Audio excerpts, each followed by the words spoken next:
Hello dear students, कैसे हैं आप सभी। आशा करती हूँ आप सब ठीक होंगे, स्वस्थ होंगे, अच्छे होंगे। आईसीटी वर्चुअल क्लासरूम देहरादून में आप सभी का स्वागत करती हूँ। मेरा नाम समता है। जैसा कि आप सभी जानते हैं बच्चों, क्लास 12th में आपका चैप्टर चल रहा है बायो के सब्जेक्ट में principles of inheritance and variation, यानी वंशागति और विविधता के सिद्धांत। बहुत इम्पोर्टेंट चैप्टर है ये, और इस चैप्टर के सारे कॉन्सेप्ट्स आप क्लियर कर चुके हैं। कॉन्सेप्ट्स आपके क्लियर हो गए हैं। अब हमें मेंडेलियन डिसऑर्डर में और क्रोमोसोमल डिसऑर्डर्स में कुछ रोगों के बारे में पढ़ना है कि ये जो रोग है किस तरीके से इनकी वंशागति होती है, उसके बारे में जानना है। तो हम बिना देरी किए हुए चलेंगे स्मार्ट बोर्ड की तरफ और आज हीमोफीलिया के बारे में जानेंगे। मेंडेलियन डिसऑर्डर्स में पहला जो बीमारी जिसके बारे में आपको पढ़ना है, जिस डिजीज के बारे में आपको पढ़ना है, वो है हीमोफीलिया। हीमोफीलिया मेंडेलियन डिसऑर्डर्स में बहुत सारे एग्जांपल्स हैं आपका, जैसे हीमोफीलिया है, सिस्टिक फाइब्रोसिस है, सिकल सेल एनीमिया है, कलर ब्लाइंडनेस है, अलग अलग है, थैलेसीमिया है। आपको हीमोफीलिया के बारे में आज पढ़ना है। ये जो मेंडेलियन डिसऑर्डर्स हैं बच्चों, ये डोमिनेंट और रेसेसिव दोनों प्रकार के हो सकते हैं। डोमिनेंट का मतलब प्रभावी भी हो सकते हैं ऐसे डिसऑर्डर्स, और अप्रभावी भी हो सकते हैं। पेडिग्री एनालिसिस के बारे में हमने कल पढ़ा था, तो पेडिग्री एनालिसिस से ही हम समझ पाते हैं कि ट्रेट जो है वो डोमिनेंट है या रेसेसिव है, यानी कि अप्रभावी है या प्रभावी है। ट्रेट जो है वो सेक्स क्रोमोसोम से भी जुड़ा हुआ हो सकता है, जिसे हम अगर हीमोफीलिया की जब बात करेंगे तब उसके बारे में आपको समझ में आएगा।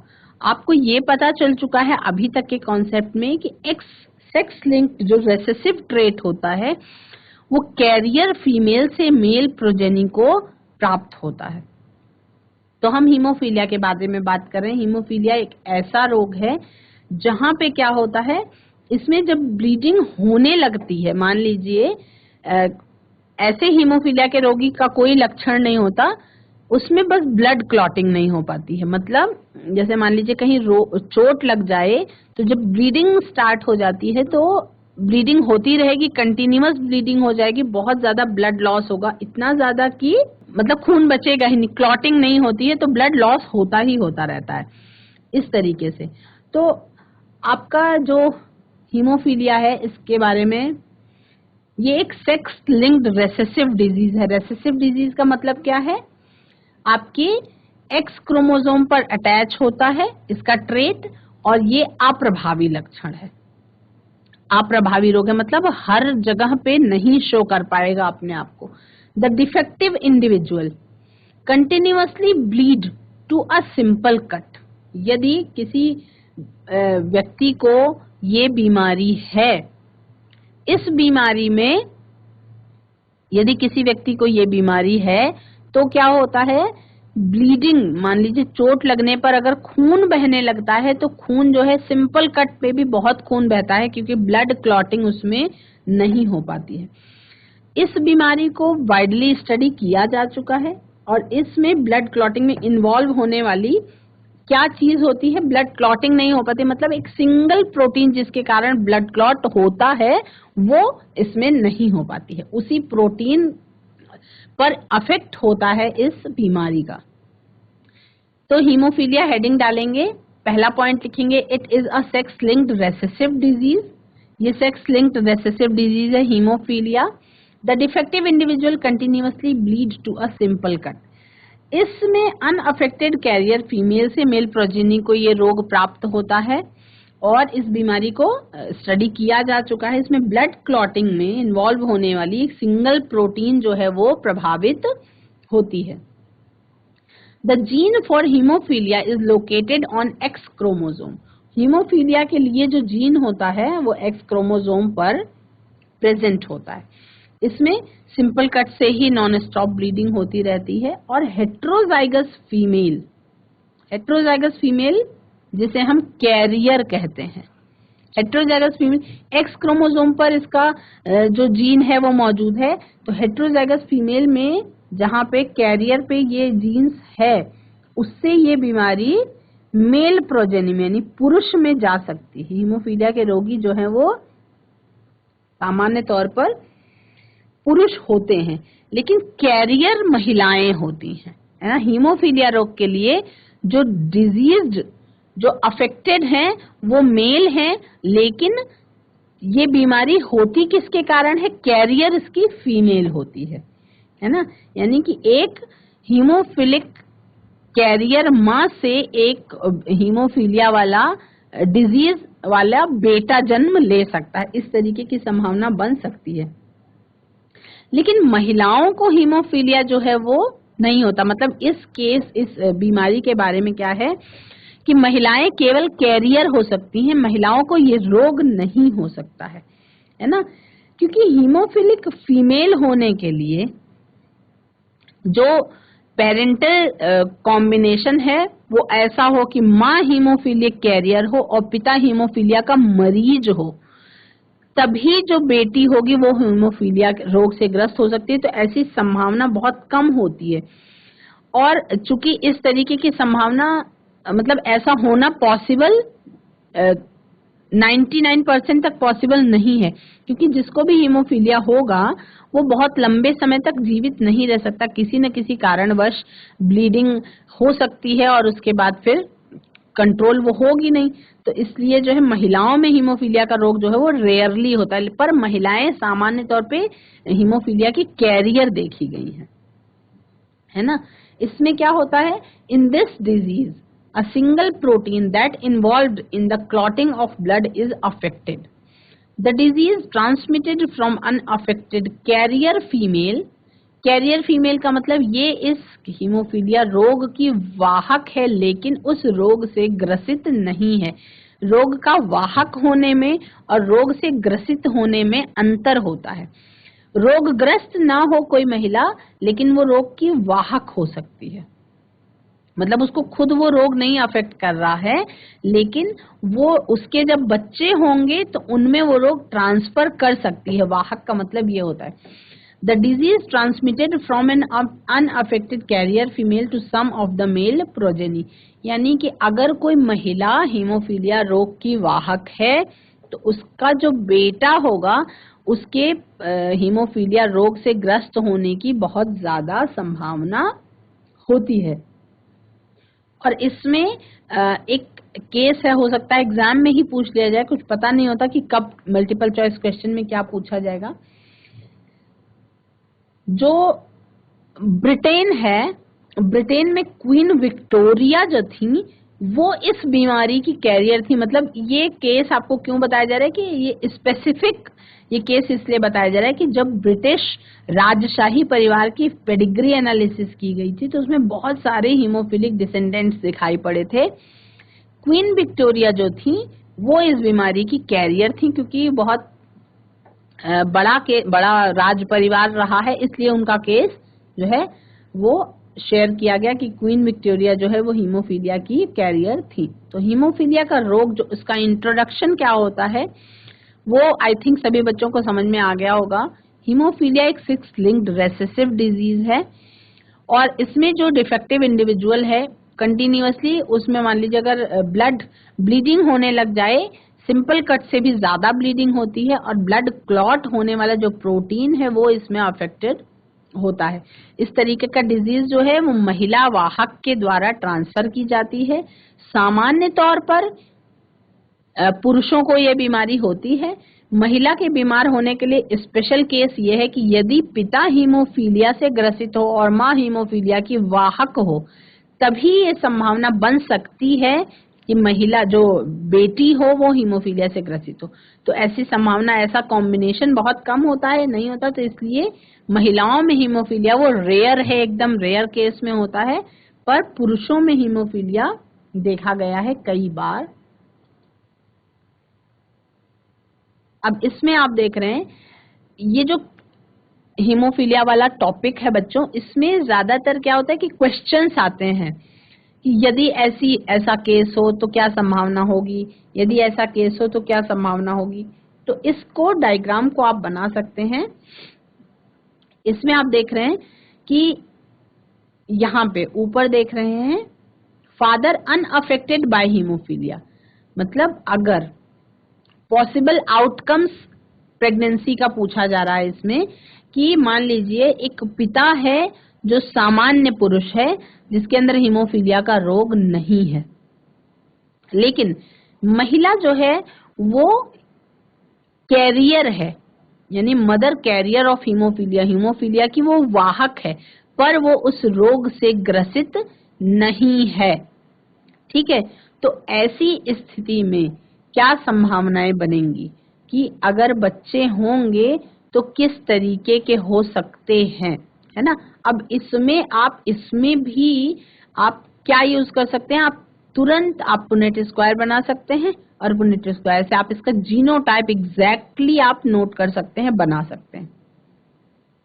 इसमें हम देख रहे हैं 25% संभावना ये है कि सन विदाउट हीमोफीलिया, यानी कि एक लड़का हो उस दंपति का और जो लड़का हीमोफीलिया रोग से ग्रसित नहीं होगा। एक संभावना ये बनती है कि लड़की हो सकती है लेकिन वो हीमोफीलिया से ग्रसित नहीं होगी।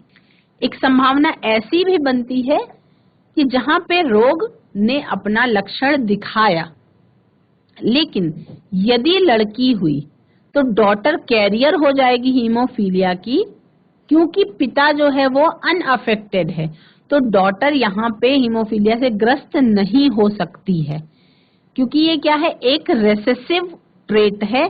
तो रेसेसिव है, ये अपना लक्षण शो नहीं करेगा जब तक दोनों कॉम्बिनेशन में इसका जीन नहीं आ जाएगा, वो अपना लक्षण एक्सप्रेस नहीं कर सकता है। तो यहाँ पे फादर जो है वो अनअफेक्टेड है और मदर कैरियर है, तो जो बेटी होगी संभावना ये है कि हो सकता है वो हीमोफीलिया की वाहक हो। और एक संभावना ऐसी है कि जहां पे फादर तो अनअफेक्टेड है, मदर केवल हीमोफीलिया की कैरियर है, लेकिन जो प्रेगनेंसी के बाद शिशु होगा, ये शिशु आपका हीमोफीलिया से ग्रसित हो सकता है। वो कैसा होगा, वो बेटा होगा। तो सामान्य तौर पे क्या होता है कि हीमोफीलिया रोग जो है वो केवल लड़कों में पाया जाता है, महिलाओं में होने की संभावना बहुत कम होती है। 1% संभावना है कि कोई लड़की है और वो हीमोफीलिया रोग से ग्रसित है। उसके बारे में हमने बात कर ली। उसके लिए एक अलग से केस, अगर पिता है अफेक्टेड और माँ है वाहक, अगर ऐसा कोई कॉम्बिनेशन बने तभी ये संभव है कि महिला यानी कि होने वाली बच्ची हीमोफीलिया से ग्रसित हो जाए। तो वो बहुत वर्स्ट केस कहलाएगा, जहां पे हीमोफीलिया रोग किसको हो गया, एक लड़की को हो गया, है ना। जो सामान्य तौर पे संभावनाएं होती हैं इसमें, अगर पुरुष अनअफेक्टेड है ना, फादर अगर अनअफेक्टेड है और मदर अफेक्टेड है, लेकिन अफेक्टेड कैसे है, कंप्लीट अफेक्टेड वो हो नहीं सकती, क्योंकि महिलाएं सामान्य तौर पर हीमोफीलिया की रोगी नहीं होती हैं, है ना। वो कैसी होती है, कैरियर होती हैं। मदर जो है वो हीमोफीलिया की वाहक हो सकती है, एक्स क्रोमोसोम पर ही हीमोफीलिया का जीन जो है वो मौजूद होता है। तो संभावनाएं क्या क्या बनेगी, जो प्रोजेनी होगी, जो नेक्स्ट जनरेशन होगी, उसमें संभावना है कि एक बेटा हो, अनएफेक्टेड हो फादर की तरह, और कैसे हो, जिसमें इस एक्स का मैच अगर इस वाले एक्स से हो जाए जिस पर हीमोफीलिया का जीन नहीं मौजूद है, तो ये क्या होगा, तो ये साधारण बच्चा हो गया, साधारण बेटा हो गया, है ना। अगर इसको ऐसे समझ सकते हैं, मान लीजिए ये जो है इसके साथ मैच हो जाए, तो क्या संभावना बनेगी, तो ये संभावना बनेगी नॉर्मल बेटी। मान लीजिए ये जो अनअफेक्टेड वाला एक्स है ना, इसके साथ ये मैच हो जाए, तो क्या हो गया, नॉर्मल बेटा होगा। बेटा हुआ लेकिन नॉर्मल, नॉर्मल सन और नॉर्मल डॉटर।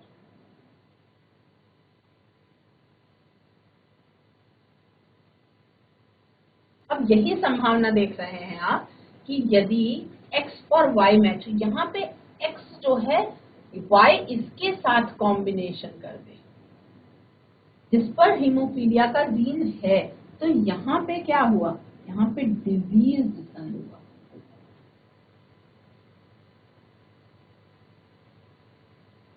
और यही वाला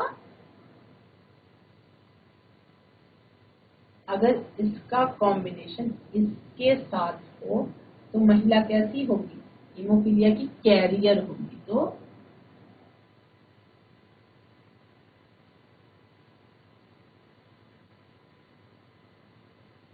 और मैंने वर्स्ट केस बताया कि अगर हीमोफीलिया किसी महिला में, मतलब किसी लड़की में हीमोफीलिया का डिजीज है, तो इसके लिए वर्स्ट सिचुएशन होगी कि जहां पे पिता जो है वो हीमोफीलिया से अफेक्टेड होगा और माँ जो है वो हीमोफीलिया की कैरियर होगी, तभी कोई लड़की हीमोफीलिया रोग से ग्रसित हो सकती है, अन्यथा ऐसे केसेस नहीं होते हैं। और आपके इतिहास में ब्रिटेन का जो राज परिवार रहा है, वहां पे क्वीन विक्टोरिया जो है वो हीमोफीलिया की कैसी थी, वाहक थी। तो इनकी पेडिग्री में, इनकी जो फैमिली हिस्ट्री का ट्री जो है उसमें बहुत सारे हीमोफीलिया के रोगी देखे गए हैं। अब इसमें हीमोफीलिया में किसी बच्चे को कोई कंफ्यूजन है, क्योंकि जो क्वेश्चंस आते हैं बच्चों, आप सामान्य तौर पे अगर इस रोग के बारे में जानते हैं तो ज्यादातर क्या होता है, इसमें कॉम्बिनेशंस ऐसे ही बना बना के पूछा जाता है। ज्यादातर क्या होता है कि अगर आपका कॉन्सेप्ट क्लियर है तो आप बता पाएंगे। इसमें एक चीज याद रखने की है आपको कि जो महिलाएं होती हैं, मतलब माँ से ये रोग बेटे में क्लियर तौर पे पहुंच सकता है, और माँ से ये रोग बेटी में, मतलब माँ से ही पहुंचेगा लेकिन बेटी में पहुंचेगा तो कैरियर के रूप में पहुंचेगा। मतलब बेटी जो है वो इस रोग की कैरियर हो सकती है और बेटा इस रोग से ग्रसित हो सकता है। अगर बेटी के बीमार होने की संभावना होती है तो उसमें पिता का हीमोफिलिक होना जरूरी है और माँ का वाहक होना जरूरी है। अगर पिता हीमोफिलिक है और माँ नॉर्मल है तब भी ये रोग नहीं ट्रांसफर हो सकता, क्योंकि ये कैसा है, ये एक अप्रभावी लक्षण है, रेसेसिव डिजीज है ये। तो आई थिंक आपको हीमोफीलिया के बारे में क्लियर हो गया है। अब इसको सभी बच्चे इस कॉम्बिनेशन को बना लेंगे अपनी कॉपी में। अभी आपको सिकल सेल एनीमिया के बारे में भी पढ़ना है। हीमोफीलिया के बारे में आई थिंक आपका क्लियर हो गया है। हीमोफीलिया का पेडिग्री एनालिसिस पर मतलब पेडिग्री एनालिसिस करके, पेडिग्री एनालिसिस मैंने आपको इसलिए बताया था कि पेडिग्री वाले से इस रोग के बारे में क्वेश्चंस आते हैं बहुत सारे, जिसमें रोगी को डार्क कलर से उसका सर्कल कर दिया जाएगा। स्क्वायर अगर डार्क है तो मतलब कि बेटा रोगी है, सर्कल अगर डार्क है तो मतलब कि जो बेटी है वो रोगी है ना। तो उसको पढ़ना, पेडिग्री चार्ट को पढ़ना जो है वो आपको सीखना पड़ेगा, उसके बारे में हमने बात करी थी। आई थिंक सभी बच्चों ने इस चार्ट को बना लिया होगा अपनी कॉपी में। हम आगे बढ़ेंगे। इस केस को देखिए। इस केस में क्या है, जो पिता है XY क्रोमोसोम के साथ, जो फादर है, फादर विथ हीमोफीलिया, उस फादर को हीमोफीलिया का रोग है ना। और मदर जो है वो कैरियर है, यानी कि दोनों के क्रोमोसोमल कॉम्बिनेशन में एक एक्स जीन ऐसा है, एक एक्स क्रोमोसोम ऐसा है जिस पर हीमोफिलिक जीन प्रेजेंट है। ऐसे केस में पॉसिबल आउटकम्स जो है हर एक प्रेगनेंसी के, वो क्या हो सकते हैं, यदि संभावना क्या क्या हो सकती है, यदि ये जो हीमोफिलिक वाला एक्स क्रोमोसोम है, ये आपका सबसे पहली क्या संभावना हो सकती है। हम सामान्य पुरुष आया है, सामान्य लड़का, उसकी बात करें। मान लीजिए एक्स और वाई का कॉम्बिनेशन जरूरी है लड़का होने के लिए, तो मान लीजिए कि महिला का ये वाला एक्स जो प्लेन है, नॉर्मल है, और पुरुष का ये वाला वाई, ये दोनों कॉम्बिनेशन करें। कौन कौन से कॉम्बिनेशन करें, ये जो प्लेन वाला एक्स है ये, और पुरुष का ये वाई, ये दोनों कॉम्बिनेशन करें तो क्या होगा, एक नॉर्मल सन विदाउट हीमोफीलिया डिजीज, है ना। आप देख रहे हैं कि महिला का सामान्य वाला क्रोमोसोम पुरुष के सामान्य मतलब पुरुष का तो Y हमेशा सामान्य ही होगा हीमोफीलिया के लिए, क्योंकि जो ये क्रोमोसोम है, कौन सा जीन इस पर X पर ही अवेलेबल है, X पर ही ये प्रेजेंट होता है। तो सामान्य महिला का जो सामान्य क्रोमोसोम है, हीमोफिलिक कैरियर का सामान्य वाला क्रोमोसोम पुरुष के Y के साथ मैच करे, तो जो फिर कॉम्बिनेशन बनेगा इसमें, जो लड़का होगा ये कैसा होगा, नॉर्मल सन होगा। अब इस तरीके, यही मैं कह रही थी आपको कि ये वर्स्ट केस है। ऐसे केस में आप देख रहे हैं कि एक लड़का हीमोफीलिया रोग से ग्रसित मिला, एक बेटी भी हीमोफीलिया रोग से ग्रसित मिली, और एक बेटी आपकी कैरियर हो गई, है ना। केवल एक ही संभावना है कि लड़का हो और सामान्य हो, उसको केवल 25% संभावना है। 75% संभावना यह है कि इस रोग का असर आएगा बच्चों पर। मान लीजिए ये वाला X जो है, इसकी मैचिंग होती है इस वाले X के साथ, तो X मैच हुआ, बेटी हुई, और बेटी ऐसी कि जिसको हीमोफीलिया का रोग है। उसके बाद दूसरी संभावना क्या है कि ये वाले X जो है ये मैच हो जाए आपका Y के साथ, यानी कि यहां से Y आए और यहां से ये हो जाए कॉम्बिनेशन, यानी कि पुरुष का Y वाला क्रोमोसोम महिला के X क्रोमोसोम के साथ मैच हुआ, लेकिन जो कॉम्बिनेशन बना उसमें X वाला वो क्रोमोसोम मैच हुआ जिस पर हीमोफीलिया डिजीज का जीन मौजूद है। और ऐसे कॉम्बिनेशन में क्या होगा, बेटा तो होगा लेकिन हीमोफीलिया रोग से ग्रसित होगा। चौथी संभावना क्या है कि ये X जो है महिला के इस सामान्य X के साथ मैच करे। जो अफेक्टेड जीन है पिता के अंदर, जो अफेक्टेड क्रोमोसोम है वो महिला के सामान्य क्रोमोसोम के साथ मैच करे, तो इसमें क्या होगी संभावना, इसमें जो डॉटर होगी वो हीमोफीलिया की कैरियर होगी, मतलब वो हीमोफीलिया रोग की वाहक होगी। तो ये दोनों केसेस आपने देखे, एक ये और आपका ये वाला। ये दोनों डायग्राम आपको अच्छी तरह से बना करके, खुद से बनाएंगे तो आपको याद रहेगा। स्क्रीन पर आपको दिखाई पड़ रहा है, लिखेंगे यदि एक सामान्य पुरुष और एक वाहक महिला, हीमोफीलिया रोग की वाहक महिला का विवाह हो तो जो बच्चे होंगे उसकी क्या संभावना है, और नीचे आप ये वाले कॉम्बिनेशंस लिखेंगे और इसको इसी तरह से क्रॉस करके खुद से लिखेंगे, ताकि आपको जो संभावना है, जो पॉसिबल आउटकम्स हैं हर एक प्रेगनेंसी के, वो आपको पता चलेंगे। अगले केस में आप देख रहे हैं कि यदि, यहाँ पे लिखेंगे यदि पुरुष हीमोफीलिया रोग से ग्रसित हो और महिला हीमोफीलिया की वाहक हो, ऐसे विवाह के केस में पॉसिबल आउटकम्स जो प्रेगनेंसी के हो सकते हैं, उसमें आप इस तरीके से मैच कराएंगे जैसे मैंने आपको मैच करा के दिखाया। एक संभावना यह है कि सामान्य पुरुष होगा पहली पीढ़ी में, मतलब सामान्य बेटा हो सकता है। एक संभावना यह है कि सामान्य बेटा होने की ही संभावना है, सामान्य बेटी होने की संभावना नहीं है ऐसे केस में। यहाँ पे एक सामान्य बेटा होने की संभावना है, जो बहुत मतलब बेस्ट पॉसिबल प्रेगनेंसी का केस ये है। ऐसे केस में भी सामान्य बच्चा हो सकता है, लेकिन इसकी संभावना केवल 1/4 भाग है, केवल 25% है।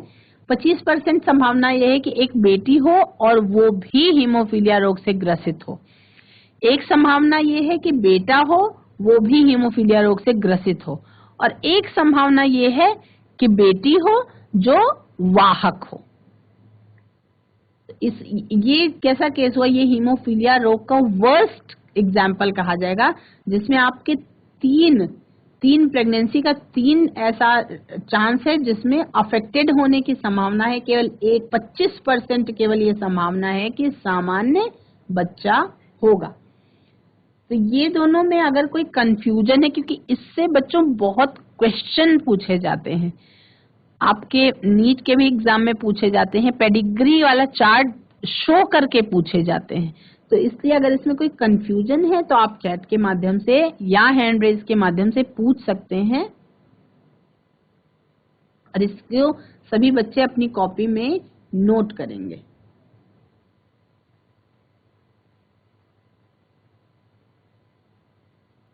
अब इसमें क्या है, female suffering from the disease only in homozygous condition. Female अगर इस डिजीज से सफर करे तो क्या संभावना है, केवल होमोजाइगस कंडीशन में करेगी। होमोजाइगस कंडीशन क्या होती है आपकी, ये है होमोजाइगस कंडीशन, ये है होमोजाइगस कंडीशन, जहां पे क्या हुआ कि पिता का एक्स वाला क्रोमोसोम जिस पर हीमोफीलिया का जीन है और माँ का भी वही एक्स क्रोमोसोम कॉम्बिनेट कर दे जिस पर हीमोफीलिया का जीन है। तो ये कंडीशन कैसी है, ये है होमोजाइगस कंडीशन। अगर डिजीज्ड क्रोमोसोम जो है होमोजाइगस ऐसे कॉम्बिनेशन में, तभी महिला सफर करेगी। नेक्स्ट देखते हैं, female becoming haemophilic is extremely rare. Extremely rare का मतलब बहुत असामान्य केस अगर हो, एकदम वर्स्ट केस हो, तभी ये संभावना बन सकती है, because mother of such a female atleast carrier and the father should be haemophilic. और ऐसे केसेस सामान्य तौर पर नहीं देखने को मिलते हैं। पेडिग्री का चार्ट आपको पढ़ना आना चाहिए, पेडिग्री के जो शेप्स हैं वो आपको याद करने पड़ेंगे, और इस तरीके के आप जब कॉम्बिनेशन स्वयं से अपने हाथ से लर्निंग बाय डूइंग वाली प्रोसेस को अपनाएंगे बच्चों, खुद से आप ये कॉम्बिनेशन वाला चार्ट बनाएंगे तो आपको हमेशा के लिए याद भी हो जाएगा, और एग्जाम में आपको अपने क्वेश्चन के आंसर को एक्सप्रेस करने में प्रॉब्लम नहीं आएगी। तीसरा पॉइंट क्या कहता है, affected transmits the disease only to the son not to the daughter, है ना। तो ऐसे केस में अगर कोई भी सामान्य है, माता या पिता दोनों में से कोई एक भी सामान्य है, तो ये केस जो है केवल किसको ट्रांसफर होगा, केवल बेटे को ही होगा, बेटी को नहीं होगा। डॉटर जो है रिसीव कर सकती है ये डिजीज मदर से भी फादर से भी, है ना। केस आपको जो दूसरा वाला वर्स्ट केस है उसका आपने वो बना लिया है फ्लो चार्ट। तो ये आपका हीमोफीलिया के बारे में कंप्लीट है। अब हीमोफीलिया पे अगर कोई क्वेश्चन है आपका तो आप चैट के माध्यम से या हैंड रेज के माध्यम से पूछ सकते हैं। नेक्स्ट बीमारी बच्चों कलर ब्लाइंडनेस, हम वर्णांधता के बारे में बात करेंगे, लेकिन उसके बारे में हम बात करेंगे अगले सेशन में। इस सेशन में आपने हीमोफीलिया के बारे में पूरा जाना। अगर हीमोफीलिया पे कोई आपका क्वेश्चन है तो आप उसको चैट के माध्यम से पूछ सकते हैं या हैंड रेज के माध्यम से पूछ सकते हैं। दो केसेस जो दोनों केसेस थे उसके बारे में मैंने आपको बताया। बच्चों आज आपने मेंडेलियन डिसऑर्डर्स में हीमोफीलिया के बारे में जाना। हीमोफीलिया एक ऐसा रोग है जिसमें ब्लीडिंग यदि होने लगे, एक साधारण चोट से भी यदि ब्लीडिंग होने लगे तो उसमें ब्लड क्लॉट नहीं हो पाता, यानी कि रक्त का थक्का जो है वो नहीं जम पाता है। दो केसेस के बारे में हमने बात करी कि यदि पिता सामान्य हो और महिला इस रोग की वाहक हो तो क्या क्या कैसे बच्चे होने की संभावना है, और यदि पिता भी हीमोफिलिक हो और माँ भी इस रोग की वाहक हो तो क्या संभावना है। दोनों केसेस के कॉम्बिनेशंस को आप खुद मैच करेंगे और उसके बाद सीखेंगे। हीमोफीलिया के बारे में अगर कोई कंफ्यूजन है, आप इसको यहाँ पर आपने पढ़ा, चार्ट बनाएंगे, घर पे जाके प्रैक्टिस करेंगे, और उसके बाद इसके बाद भी कोई कंफ्यूजन होती है तो आप चैट के माध्यम से पूछ सकते हैं। अगले सेशन में उसको क्लियर किया जाएगा। आज की क्लास को करने के लिए सभी बच्चों का धन्यवाद। अगले सेशन में हम वर्णांधता या कलर ब्लाइंडनेस के बारे में जानेंगे। That's all for today. Have a nice day. Take care.